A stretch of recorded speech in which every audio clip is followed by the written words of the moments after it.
మహిళలకు ఉచితంగా బస్సు ప్రయాణాన్ని ఏర్పాటు చేసినందుకు తెలంగాణ రాష్ట్రం ఆర్టీసీ కార్పొరేషన్కి 11,000 కోట్ల రూపాయలు చెల్లించడం జరిగింది.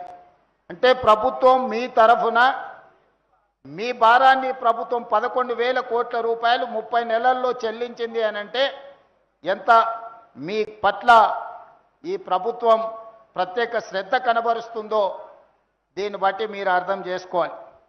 అదేవిధంగా ఈనాడు ఇందిరమ్మ ఇల్లు ఇస్తే మహిళ పేరు మీదనే ఇవ్వాలి.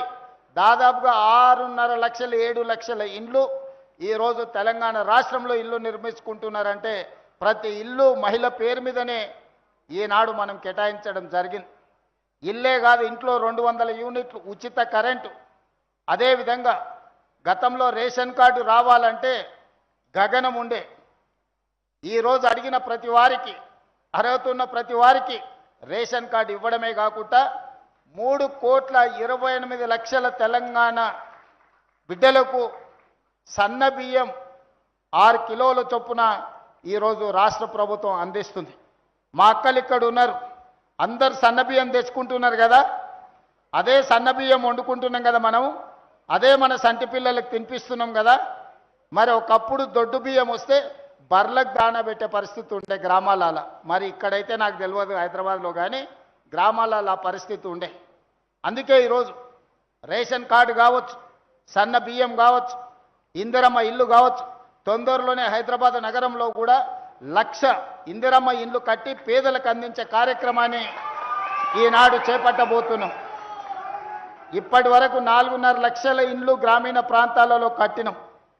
మరి పట్టణ ప్రాంతాలలో భూమి ధర బంగారానికంటే పిరమైపోయి వజ్రాల ధర వలుకుతుంది ఇవాళ భూమి. ఇవాళ పేదోళ్ళు ఒక గజం ఏదైనా భూమి తీసుకుందామంటే జీవితకాలం కష్టపడ్డా కొనలేని పరిస్థితి ఉంది. అందుకే ఈనాడు ఏ విధంగా పట్టణ ప్రాంతంలో ఉన్న పేదలను ఆదుకోవాలని 1,00,000 ఇందిరమ్మ ఇండ్లను పట్టణ ప్రాంతంలో కట్టి పేదలకు పంచి పెట్టాలి అని ఈరోజు కార్యక్రమాన్ని తీసుకున్నాం. గృహ నిర్మాణ శాఖ మంత్రి నిరంతరం ఆ కార్యక్రమాలను పర్యవేక్షిస్తున్నాడు. అదేవిధంగా ఈరోజు పట్టణ ప్రాంతంలో ఉండే వాళ్ళకు మహిళలకు బస్సులో ఉచిత ప్రయాణమే కాదు, 1000 బస్సులకు యజమానులను ఈరోజు మహిళల్ని చేయడం జరిగింది. 1000 మెగావాట్ల సోలార్ విద్యుత్ ఉత్పత్తి కేంద్రాలను ఇవాళ మహిళలకు ఇచ్చినాం. హైటెక్ సిటీ శిల్పారామం అంటే శ్రీమంతులే ఉండే ప్రాంతం, పెద్ద పెద్ద కంపెనీలు ఉండే ప్రాంతం అని ఇప్పటివరకు మనం అనుకున్నాం.